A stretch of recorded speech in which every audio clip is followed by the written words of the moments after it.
Di Cina, pemerintah sudah lama menyadari bahwa anak sekolah yang lapar tidak bisa belajar dengan baik. Tahun 2011, mereka meluncurkan sebuah program nasional bernama National Nutrition Improvement Program for Rural Compulsory Education Students. Nama yang panjang, tapi tujuannya sederhana. Anak-anak di pedesaan harus mendapat makan siang bergizi gratis. Dana dialokasikan khusus, setiap anak mendapat jatah sekitar 3 yuan per hari. Jumlah yang terlihat kecil, tetapi cukup untuk menyajikan nasi, lauk berprotein, sayur, dan bahkan susu di beberapa daerah.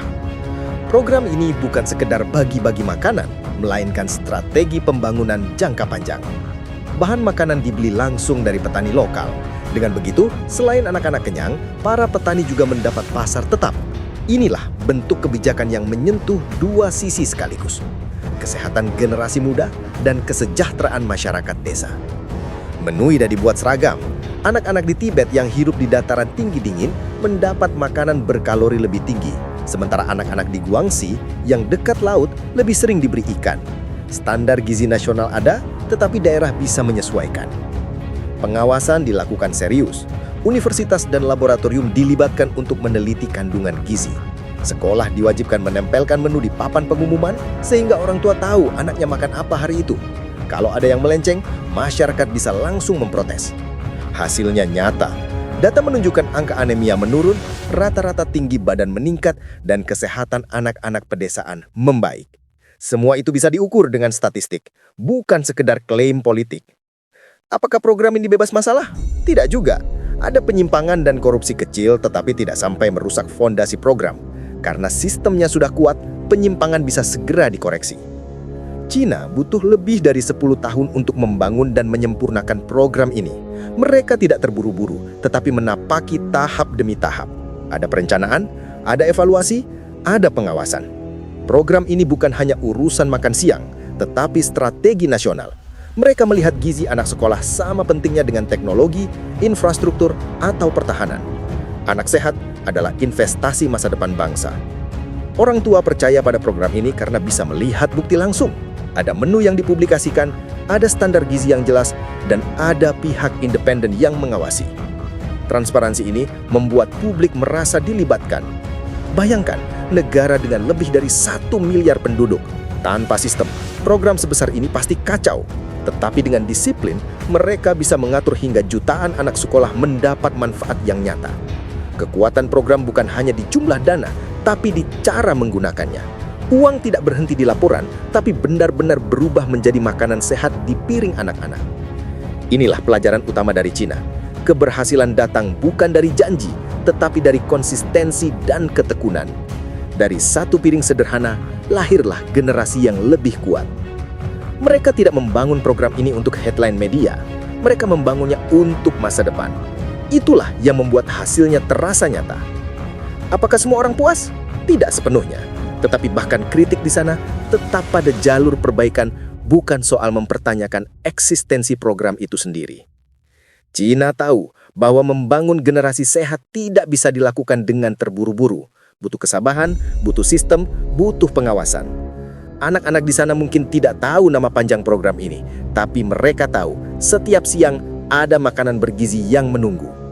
Dan mungkin itulah inti dari semua ini, bahwa negara hadir bukan dengan kata-kata, melainkan dengan makanan nyata yang masuk ke perut anak-anak.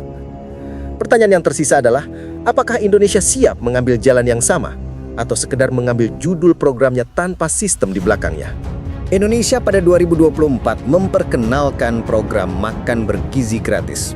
Visi besar itu datang dari Presiden Prabowo, seorang pemimpin yang mengaku ingin memastikan anak-anak Indonesia tumbuh sehat. Niatnya jelas sangat mulia, karena siapapun akan sepakat bahwa anak bangsa berhak mendapat gizi seimbang. Namun mulia saja tidak cukup. Cara pelaksanaan program ini justru menuai tanda tanya. Banyak pengamat menilai langkah ini terlalu terburu-buru, tanpa persiapan matang, sehingga di lapangan justru muncul banyak masalah. Di atas kertas, menunya terlihat indah. Karbohidrat, protein hewani, sayur, buah, dan susu. Seolah lebih lengkap dari apa yang diberikan di Cina. Tetapi di sekolah-sekolah, kenyataannya sering jauh dari janji. Ada laporan anak-anak hanya mendapat nasi dengan sayur bening dan tempe. Protein hewani jarang terlihat. Buah yang dijanjikan malah berupa sepotong semangka tipis yang lebih cocok jadi bahan meme daripada sumber vitamin. Beberapa daerah melaporkan kasus keracunan makanan, distribusi yang tidak higienis, dapur sekolah yang seadanya, dan minimnya pengawasan menjadikan program gizi ini malah menjadi resiko kesehatan. Pemerintah meminta publik bersabar. Katanya ini baru tahap uji coba. Tetapi banyak pihak mengingatkan bahwa program sebesar ini tidak boleh dijalankan hanya dengan semangat tanpa kesiapan nyata. Pengamat hukum Ferry Amsari di podcast Deddy Corbuzier menyatakan bahwa pemerintah tidak siap. Menurutnya, pelaksanaan MBG terkesan lebih mengejar pencitraan politik daripada kesiapan sistem. Pernyataan ini menohok karena fakta di lapangan membenarkan kritik tersebut. Ahli gizi juga angkat suara. Mereka menilai menu tanpa protein hewani tidak bisa disebut bergizi.